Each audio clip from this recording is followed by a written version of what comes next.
ప్రభువును ప్రియ రక్షకుడైన యేసుక్రీస్తు నామములో మీ అందరికీ వందనాలు తెలియజేస్తున్నాను. ఈ దినమునకు ఏర్పాటు చేయబడినటువంటి దేవుని ఒక వాక్యమును చదువుకుందాం.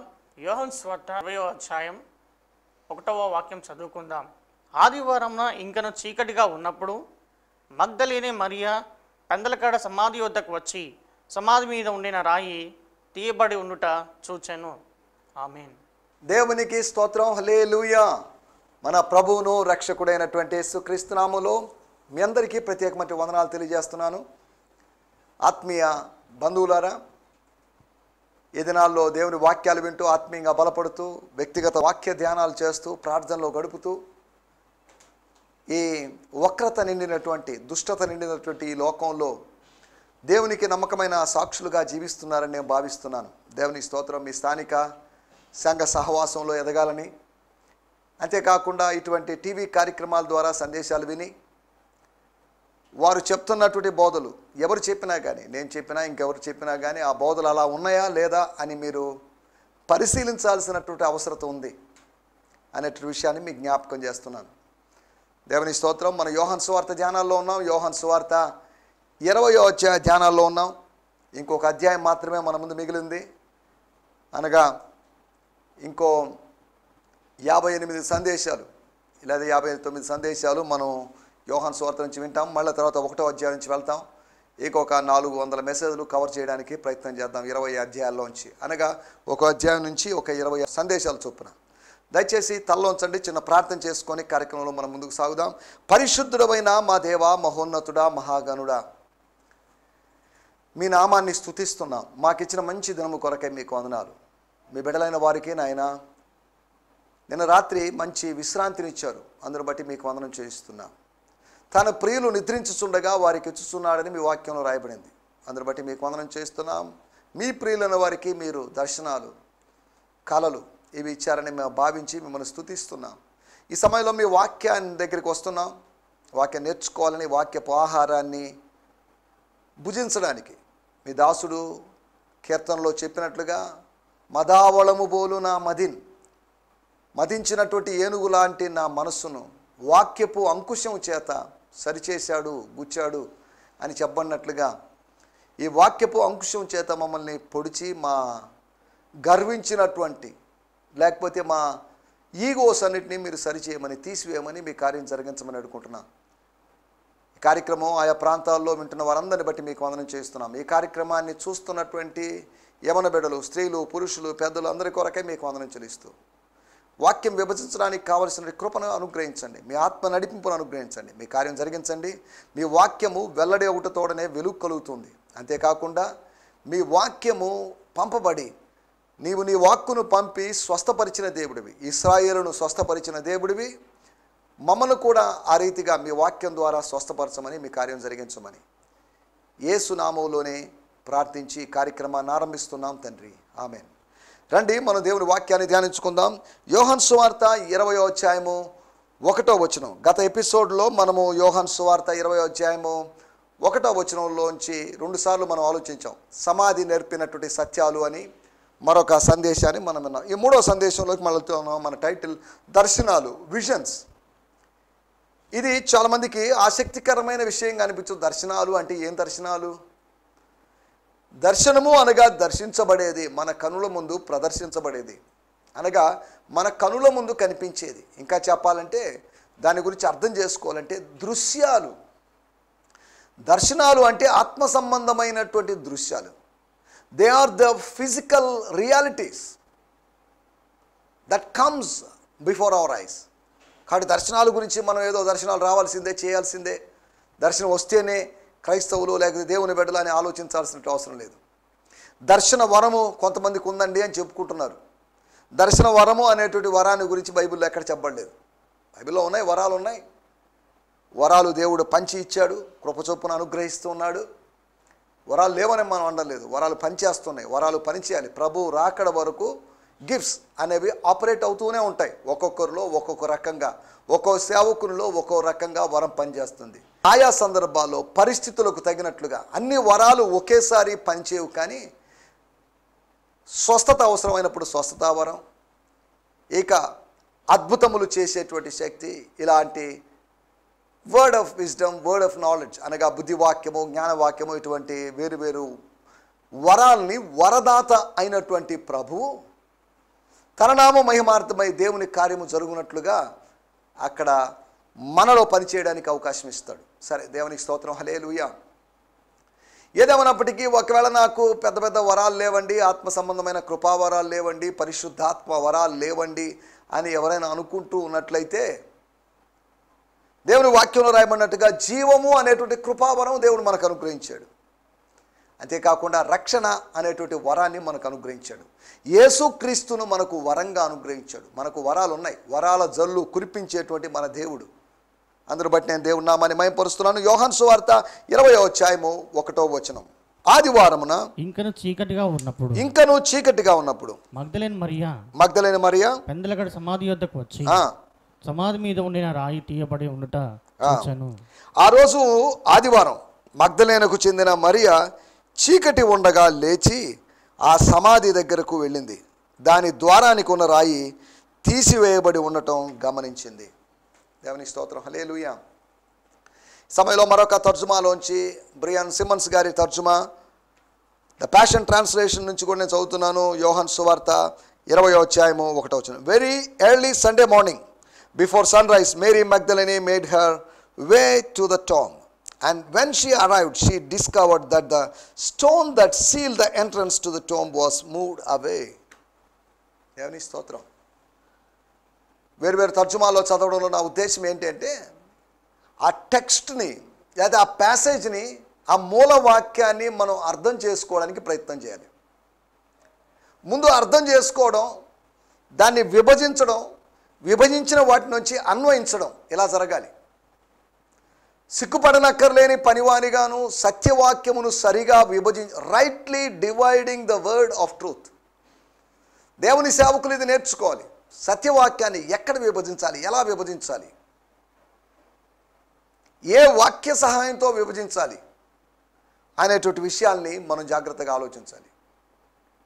సరే, ఏదేమైనప్పటికీ ఆ రోజు ఆదివారం అనగా శుక్రవారం సిలువ వేశారు. శుక్రవారమా, బుధవారమా, గురువారమా అనేటువంటి వివాదాలకు మనం వెళ్ళలేదు. 3 రోజుల క్రితం సిలువ వేశారు. ఇది 4వ రోజు అనగా యేసు తాను చెప్పినట్టుగా లేచిన రోజు. ఆ రోజు జరుగుతున్న విషయాలు early in the morning Bible పండితులు, ఒక కామెంటరేటర్ చెప్పినట్టు విషయం, ఒక వ్యాఖ్యాత చెప్పినట్టు విషయం ఏంటంటే, సుమారు 5:30 సమయంలో మగ్దలేని మరియా అక్కడికి అనగా సమాధి దగ్గరికి వెళ్ళింది అని మనం చెప్పడాన్ని గమనించాను నేను. సరే, ఏదేమైనప్పటికీ టైమింగ్, ఎగ్జాక్ట్ టైమింగ్ అంత ప్రాముఖ్యం కాదు. ఇంకా చెప్పాలంటే సూర్యోదయానికి ముందే ఇంచుమించు 6:30 లోపు ఇలా జరిగినటువంటి 6:30 మధ్యలో ఇంకా చీకటిగా ఉన్నప్పుడు జరిగినటువంటి సన్నివేశం. ఏం జరిగింది? ఆ చీకటిలోకి ఒక స్త్రీ చొచ్చుకొని వచ్చి ఆ చీకటి గుండా ప్రయాణం చేసి తాను కనుగొంటానో లేదో మరి ఆ చీకటిలో కూడా తాను గుర్తించినటువంటి, she found or she discovered, తాను గమనించింది, కనుగొన్నటువంటి విషయం ఏంటి అంటే, సమాధి రాయి దొర్లించబడింది. అనగా 3 రోజుల క్రితం ఉన్నట్టుగా. ఒకవేళ యోహాను సువార్త 11వ అధ్యాయములోని సన్నివేశంలో అనగా లాజరును ప్రభు లేపేటువంటి సన్నివేశంలో ఒకవేళ మగ్దలేని మరియ ఉందనుకుందాం, ఉందో లేదో మనకు తెలియదు, లేకపోతే ఎక్కడ లేఖనాల్లో ప్రస్తావించబడలేదు. ఒకవేళ ఉండింటేనా అదే సన్నివేశము ఆమె కనుల ముందు కదలాడి ఉండేదేమో. అరే, ఆ రోజు రాయి దొర్లించమని చెప్పాడు ప్రభు, ఎవరో కొంతమంది, ఒక 5 మంది, 6 మంది, లేదా 10 మంది పురుషులు వచ్చి దొర్లించారు, లాజర్ని బయటికి పిలిచాడు. కానీ ఇక్కడ రాయిని ఎవరు దొర్లించారు? మార్కు సువార్త 16వ అధ్యాయంలో ప్రశ్న, మన కొరకు రాయిని ఎవరు దొర్లిస్తారు? Who will roll away this stone for us? మన కొరకు రాయిని ఎవరు దొర్లిస్తారు? మన కొరకు కార్యాలు ఎవరు చేస్తారు? మన కొరకు ఎవరు తలుపులు తెరుస్తారు? మన కొరకు ఎవరు భౌతికమైనటువంటి వాటిని అనుగ్రహిస్తారు? మన కొరకు ఎవరు చేస్తారు? Who will do for us? మనం కూడా అదే అనుకుంటాం, నా కోసం ఎవరు చేస్తారండి, నా కోసం ఎవరు రిస్క్ తీసుకుంటారు, నా కోసం ఎవరు ప్రాణం పెడతారు, నా కోసం ఎవరు వస్తారు? అలాగే ఆ స్త్రీలు ప్రశ్నించుకుంటూ వచ్చారు. ఆ స్త్రీలు అంటున్నప్పుడు మత్తయి సువార్త, మార్కు సువార్త మనం జాగ్రత్తగా చదివితే అక్కడ మత్తయి మరియు మార్కు 2 స్త్రీల గురించి చెప్పాడు. ఆ సమాధి దగ్గరికి 2 స్త్రీలు వచ్చారని. కానీ లూకా సువార్త చదివితే 3 స్త్రీలు వచ్చారు అని చెప్పబడింది. కానీ యోహాను సువార్త మనం చదివితే 1 స్త్రీ వచ్చింది అని చెప్పబడింది. 1 స్త్రీ వచ్చింది, 1 స్త్రీ తర్వాత పురుషులు, పేతురు, మరొక శిష్యుడు వచ్చారు. మీరు అడగొచ్చు, ఇప్పుడు చెప్పండి ఏది సత్యం? మత్తయి మార్కు చెప్పింది సత్యమా, లూకా చెప్పింది సత్యమా, లేకపోతే యోహాను చెప్పింది సత్యమా? అనగా 2 వచ్చారా, 3 వచ్చారా, 1 వచ్చారా? గమనించాలి, వాళ్ళు అబద్ధం చెప్పడం లేదు. 1 వచ్చారు అనేది వాస్తవం. 1 వచ్చారు అన్నప్పుడు మిగతా 2 ప్రస్తావన రాలేదు అని మనం గుర్తుపెట్టుకోవాలి. ఒకవేళ 3 అన్నప్పుడు కూడా ఇంకా వాళ్ళతో పాటు ఉన్నవాళ్ళు, ప్రాముఖ్యమైన వాళ్ళు కాకుండా వాళ్ళ చెలికతులు, సహోదరులు, ఎవరో ఒకరు, చిన్నపిల్లలు లేకపోతే ఎవరో ఉన్నారు, కానీ ఆ ప్రస్తావన తేబడలేదు. అక్కడ 2 ఉన్నారా, 3 ఉన్నారా, 1 ఉన్నారా అనేది ప్రాముఖ్యం కాదు, కానీ అక్కడ ఏం జరిగింది, వాళ్ళ స్పందనలు ఎలా ఉన్నవి అనేది ప్రాముఖ్యమైన విషయం. దేవుని స్తోత్రం, హల్లెలూయా. చూద్దాం, మనం ఇక్కడ 3 విషయాలు మీకు జ్ఞాపకం చేస్తాను. మొట్టమొదటి విషయం మనం ఇందాక చదువుకున్నటువంటి 20వ అధ్యాయం 1వ వచనము, ఆమె వచ్చి ఆదివారం ఇంకను చీకటిగా ఉన్నప్పుడు మగ్దలైన మరియా పెందలగడ్డ సమాధి యొద్దకు వచ్చి సమాధి మీద ఉండిన రాయి, సమాధి మీద ఉండినటువంటి రాయి, సమాధిని కవర్ చేసినటువంటి రాయి. ద ప్యాషన్ ట్రాన్స్లేషన్లో the stone that was sealed the entrance, ఆ ఎంట్రన్స్ దగ్గర ముద్ర వేయబడినట్లుగా ఉంచబడినటువంటి రాయి అది. ఇట్ వాజ్ రోల్డ్ అవే, తీసివేయబడి ఉండడం. దొర్లించబడిందంటే ఆటోమేటిక్గా దొర్లించబడవచ్చు, కానీ తీసివేయబడి ఉండడం అంటే దాని అర్థం దాన్ని ఎవరో వాంటెడ్లీ కావాలని తీసివేశారు. ఎవరో ఎందుకు తెస్తారు? మత్తయి సువార్త 28వ అధ్యాయంలో శిష్యులు ఎత్తుకొని పోయిరి అని వాళ్ళు ఒక పుకారు పుట్టించారు. శిష్యులు ఎత్తుకొని పోవాలంటే శిష్యులు రావాలి. శిష్యులు వస్తే అక్కడ సైనికులు ఉంటారు, రోమా సైనికులు ఉంటారు. ఈ రోమా సైనికులు లేకపోతే కావలి వారు చచ్చిన వారి వలె పడ్డారు, పడిపోయి ఉన్నారు, నిద్రావస్థలో ఉన్నారు. రాత్రంతా వాళ్ళు మెలకుగా ఉన్నారు, కానీ ఆ తెల్లవారు సమయంలో అకస్మాత్తుగా ఒక మత్తు వాళ్ళని ఆవరించింది, నిద్రమత్తు వాళ్ళని ఆవరించింది. వాళ్ళు శవాల్లాగా పడిపోయారు. కాబట్టి ఆ సమయంలో శిష్యులు ఎత్తుకొని పోయారని కాదు దాని అర్థం. మనం జాగ్రత్తగా ఆలోచిస్తే సమాధి దగ్గరికి 2 లేదా 3 లేదా 1 వచ్చారు.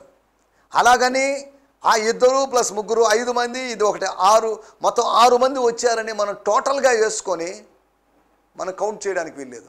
ఒకవేళ 4 సువార్తలు ఉన్నాయి కదా అని 6/4 అని యావరేజ్ తీసుకోవడానికి కూడా వీల్లేదు. జాగ్రత్తగా ఆలోచించాలి. మనకు అవసరమైనవి మాత్రమే తీసుకుంటున్నామని మనం భావించకూడదు. అందులో నుంచి పరిశుద్ధాత్మ దేవుడు మనకు ఏం బోధిస్తున్నాడు. సమాధుల దగ్గరికి ఎంతోమంది వెళ్తున్నారు. నవంబర్ నెల 1వ తేదీ 2వ తేదీ అనుకుంటాను, ఆల్ సోల్స్ డే అనేటువంటి ఒక డే రోజు సమాధుల దగ్గరికి వెళ్ళి సమాధుల్ని శుభ్రం చేసి సమాధులకు సున్నాలు కొట్టుకొని చేస్తున్నారు. తమ చనిపోయినట్టు తమ ప్రియుల గురించి అంగలార్పో లేదా ఏడవడం ఏదో ఒకటి చేస్తున్నారు.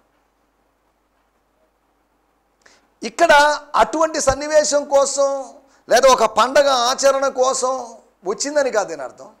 విశ్రాంతి దినం గడిచిపోయింది, దానికి ముందు పస్కా గడిచిపోయింది, ఒక పస్కా గడిచిపోయింది, ఒక విశ్రాంతి దినం గడిచిపోయింది.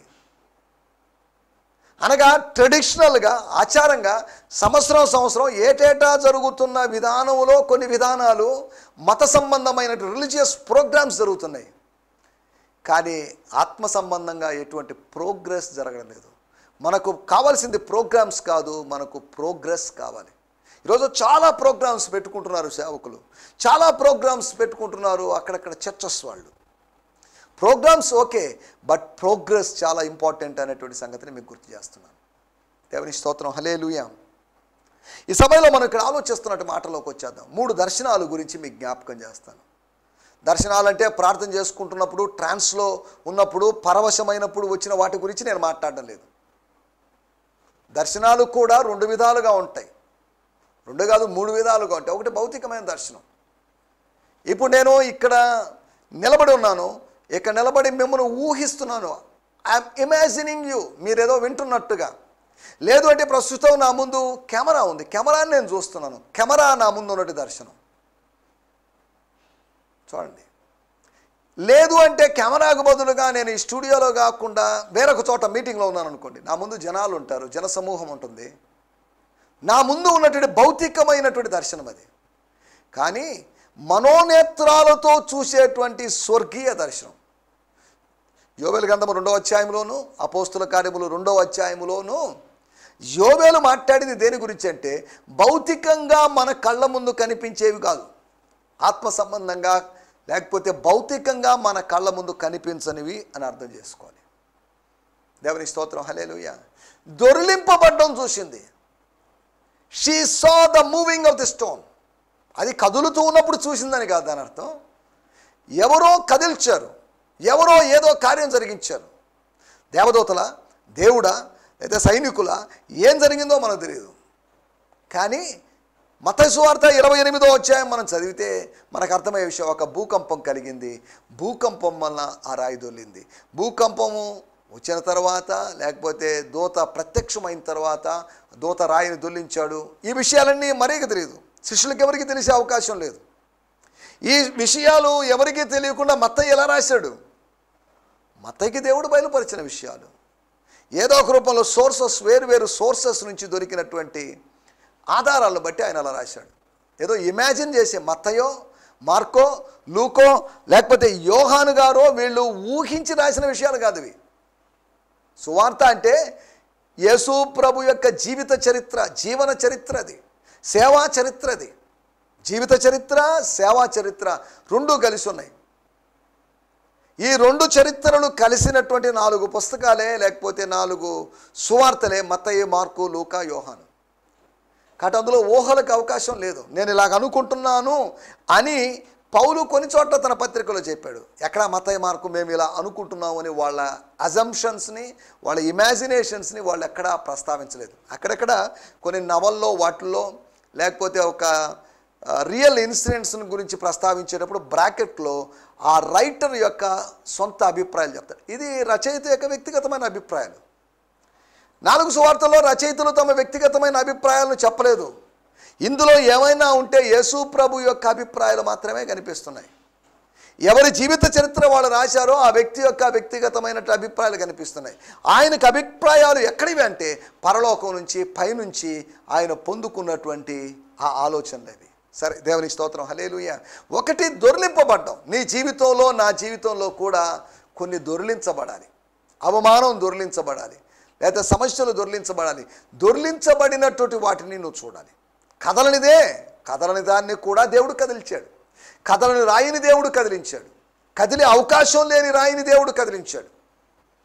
అనగా భౌతికంగా బలంగా స్థిరంగా స్థిరపడిన దాన్ని మానవులు ఎవరు తమ జ్ఞానముతోనో తమ బలముతోనో కదిలించలేరు. కానీ దేవుడు వాటిని కదిలించగలడు. కదలనటువంటి ఫైళ్ళు కావచ్చు, కదలని కట్టడ నిర్మాణం కావచ్చు, కదలని కుమార్తె వివాహం కావచ్చు, లేకపోతే కదలనివి ఏవైనా కావచ్చు, కదలని వాటిని కదిలించేటువంటి దేవుడు. కలుగునుగాక అని సమస్తమును కలుగు చేసిన దేవుడు, కలుగునుగాక అని మన కనుల ముందు ఉన్నటువంటి సృష్టిని, ప్రకృతిని పెట్టినటువంటి దేవుడు కదులునుగాక అని అన్నాడని కాదు దాని అర్థం. దేవుని స్తోత్రం, హల్లెలూయా. మనం ఆలోచిస్తున్నట్టు విషయము దొరిలింపబడేటువంటి అనుభవం, ద రోలింగ్ అవే ఎక్స్పీరియన్స్. ఆమె గమనించిన విషయం ఏదో నిద్రమత్తులో చూసిందని కాదు. She found, she discovered. నిద్రమత్తుకు ఆమెకు అవకాశం లేదు, నడుచుకుంటూ వచ్చింది. ఏదో వాహనం మీదో, గుర్రబండి మీదో, లేదా ఎద్దుల బండి మీదో, లేకపోతే కంచరగాడి మీద కూర్చొని వచ్చిందని కాదు. ఆమె వచ్చింది, పరుగున వచ్చింది. కనుక నిద్రమత్తు పోయింది. ఆ పరుగులో తన నిద్రమత్తును పోగొట్టుకుంది.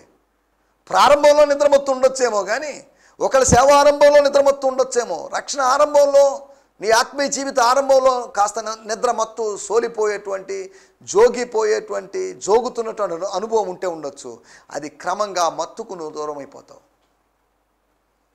ప్రధాన యాజకుడైన ఏలీ హన్నాతో చెప్పినట్టుగా నీ దగ్గర నుంచి మత్తు తొలగించుకొనుము అన్నట్టుగా ఇది మత్తు తొలగించుకునేటువంటి సమయం, పయనించేటువంటి సమయం, చీకటితో ప్రయాణించేటువంటి సమయం, గమ్యాన్ని చేర్చుకోవాల్సినటువంటి సమయం, సత్యాన్ని తెలుసుకోవాల్సినటువంటి సమయం, పునరుత్థానాన్ని గురించి విశ్వసించాల్సినటువంటి సమయం అది. దేవుని స్తోత్రం. రెండో విషయాన్ని నేను మీకు జ్ఞాపకం చేస్తాను. 20వ అధ్యాయము 12వ వచనం. స్తోత్రం, స్తోత్రం. తెల్లని వస్త్రములు ధరించిన ఇద్దరు దేవదూతలు యేసు దేహం ఉంచబడే స్థలములో తల వైపున ఒకడును కాళ్ళ వైపున ఒకడును కూర్చుండుట కనబడిను. తెల్లటి దుస్తుల్లో ఉన్న ఇద్దరు దేవదూతలు అక్కడ కూర్చొని ఉండడం ఆమె గమనించింది. యేసు దేహాన్ని ఉంచిన చోట ఒక దేవదూత తల వైపు, మరొక దేవదూత కాళ్ళ వైపు కూర్చొని ఉన్నారు. She saw the angels. అదేం గొప్ప సంగతి ఏముంటుంది? ఆరంభంలో వచ్చినప్పుడు చూడలేదే, రెండోసారి వచ్చినప్పుడు చూడలేదే. రెండోసారి వచ్చినప్పుడు శిష్యులు పేతురు మరొక శిష్యులు వెళ్ళిపోయారు, తాను ఒక్కతే అక్కడ ఉంది. తాను సమాధిలోకి తొంగి చూసినప్పుడు ఇంతకుముందు లేని దేవదూతల్ని ఇప్పుడు ఆమె చూడడం ఆరంభించింది. ఈ మాట చెప్పినప్పుడు మనం సంఖ్యాకాండంలోని ఒక మాట మనం గుర్తు చేసుకోవాలి.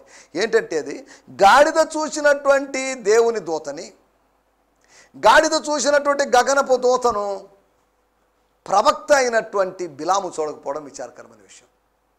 అనగా ఈమె కన్నులు దేవుడు తెరిచాడు, దేవదూతను చూచున్నట్లుగా. వాళ్ళు శరీర సంబంధమైన వాళ్ళు కాదు, దేవదూతల నివాసములు శరీరముల మధ్యలో ఉండవు అని దానియేలు గ్రంథంలో రాయబడింది 2వ అధ్యాయంలో. కానీ ఆమె గుర్తించింది, ఆమె కనులు తెరవబడ్డాయి. గిద్యోను విషయంలో కూడా అంతే. గానుగ దులుపుకుంటున్నటువంటి, గానుగలో పని చేస్తున్నటువంటి గిద్యోను, ధాన్యం దొల్లగొట్టుకుంటున్నటువంటి గిద్యోను దేవుని దూతను చూడగలిగాడు. ఆహా, యెహోవా దూతను చూచితిని అని అనుకున్నాడు. యెహోవా షాలో అని ఆ స్థలానికి ఆయన పేరు పెట్టినట్టుగా మనం చూస్తున్నాం. సరే, ఏదేమన్నప్పటికీ వాటిలోకి వెళ్ళలేదు. ఒకటి ఆమె దొర్లింపబడ్డాన్ని చూసింది, రెండవది ఆమె దేవదూతలను చూసింది, మూడవది ఆమె చూసింది ఏంటి, ఎవరు చూసింది, దేన్ని చూసింది అనే దాని గురించి మనం ఆలోచిస్తే అదే 20వ అధ్యాయంలో 14వ వచనము మరియు 18వ వచనం. 14వ వచనం మనం మొదటిగా చదివితే ఆమె ఏం చూసింది, వాట్ షీ హడ్ సీన్, ఆమె ఏం చూసింది అని మనం ఆలోచిస్తే, దొర్లింపబడ్డాన్ని చూసినటువంటి ఆమె, దేవదూతలను చూసినటువంటి ఆమె చూసినటువంటి మూడో దృశ్యం. ఆమె చాలా దృశ్యాలు చూసింది. ఆమె చూసిన దృశ్యాల్లో ప్రాముఖ్యమైన దృశ్యాల గురించి మనం, దర్శనాల గురించి మనం మాట్లాడుకుంటున్నాం. ఆమె ఈ మాట చెప్పి వెనక తట్టు తిరిగి యేసు నిలిచి ఉండుట చూచెను గాని ఆయన యేసు అని గుర్తుపట్టలేదు. 18వ వచనం. మగ్దలేని మరియా వచ్చి, నేను ప్రభువును చూచితిని, ఆయన నాతో ఈ మాటలు చెప్పినని శిష్యులకు తెలియజేశాను. నేను చదువుతున్నాను 14వ వచనం. అలా అన్నాక వెనక్కి తిరిగింది, అక్కడ యేసు నిలుచుని ఉండటం చూచింది, కానీ ఆయనే యేసు అని ఆమె గుర్తించలేదు. 18వ వచనం. మగ్దలేని మరియ శిష్యుల దగ్గరకు వెళ్ళింది, తాను ప్రభువును చూసిన వార్త, ప్రభువు తనకు చెప్పిన సందేశం వాళ్ళతో చెప్పింది. మన తర్జుమాలో రాయబడింది, మనం వాడుకునే భాషలో, నేను ప్రభువును చూచితిని, I have seen the lord.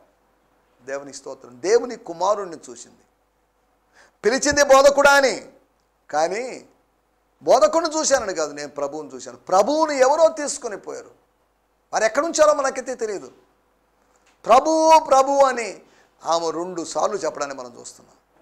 2 సార్లు 3 సార్లు మనం, నా ప్రభువుని ఎవరో ఎత్తుకొని పోయి, ప్రభు, my lord, somebody has taken away my lord,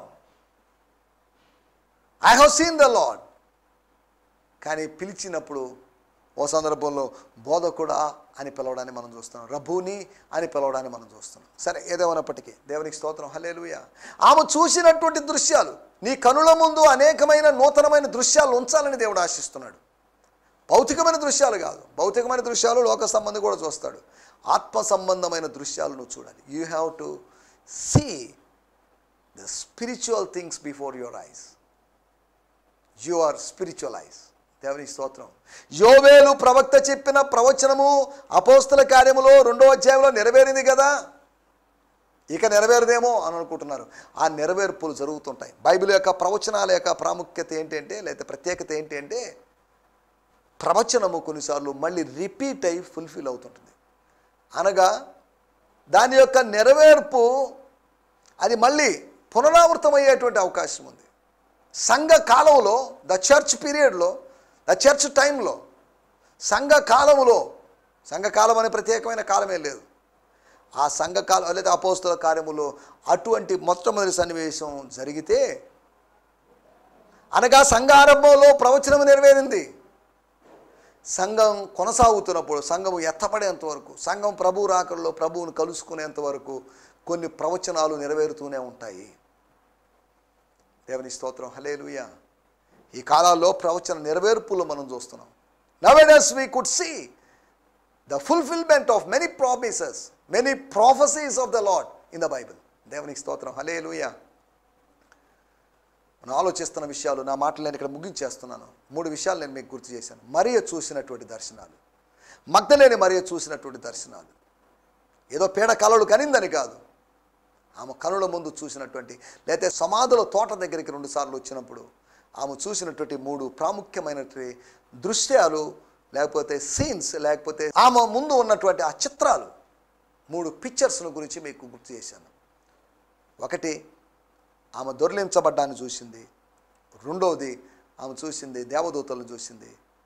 3వది, ఆమె దేవుని కుమారుడైనటువంటి యేసును చూసింది. దేవునికి స్తోత్రం. దయచేసి తల్లోంచండి, చిన్న ప్రార్థన చేసుకుందాం. పరిశుద్ధుడైన మహోన్నతుడైన మా దేవ, మా రాజా, మా నాయకుడా, మీకు వందనాలు చెల్లిస్తున్నాం. మేము కూడా అనేకమైన వాటిని చూడాలని మీరు ఆశిస్తున్నారు. భౌతికంగా మా నేత్రాలు ఎలా చూస్తున్నాయో ఆత్మీయంగా మా నేత్రాలు చూడాలనేది మీ యొక్క ఉద్దేశం. దీనికే ఆశ్చర్యపడుతున్నావా, దీనికన్నా గొప్ప సంగతులను చూస్తావని మీరు నతనీయులతో చెప్పిన సన్నివేశాన్ని మేము గుర్తు చేసుకుంటున్నాం. మాకు అనేకమైన ఆశ్చర్యకరమైన సంగతులు మీరు మాకు చూపించగలరు. నీ ధర్మశాస్త్రములోని ఆశ్చర్యకరమైన సంగతులు మేము గ్రహించినట్లు అని భక్తులు అన్నట్లుగా ధర్మశాస్త్రంలో ఆశ్చర్యకరమైన సంగతులు మేము చూడాలి, ఆత్మలో చూడాలి.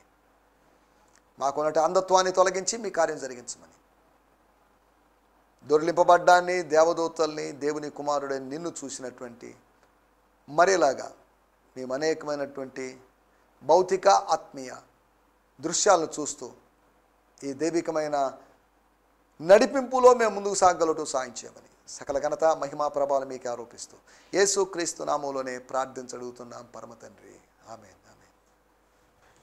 దేవుని స్తోత్రం. మీ అందరికీ వందనాలు. ప్రభు చిత్తమైతే మరొక ఎపిసోడ్లో కలుసుకుందాం. అప్పటి వరకు దేవుని కృప మనందరికీ తోడై ఉండునుగాక. May God bless you. Have a nice day. హల్లెలూయా. ఈ సందేశము మీకు ఆశీర్వాదకరంగా ఉందని నమ్ముచున్నాము. ప్రార్థన అవసరతల కొరకు మమ్మల్ని సంప్రదించవలసిన మా చిరునామా గిద్యోన్ మిషన్ చర్చ్, 6వ వీధి, శాంతినగర్, నెల్లూరు 4, ఆంధ్రప్రదేశ్. పిన్ 524004. మా ఫోన్ నంబర్లు 7036443613 మరి ఒక నంబర్ 9392293010. మా ఈమెయిల్ ఐడి gfihmi2015@gmail.com. దేవుడు మిమ్మును ఆశీర్వదించునుగాక. ఆమేన్.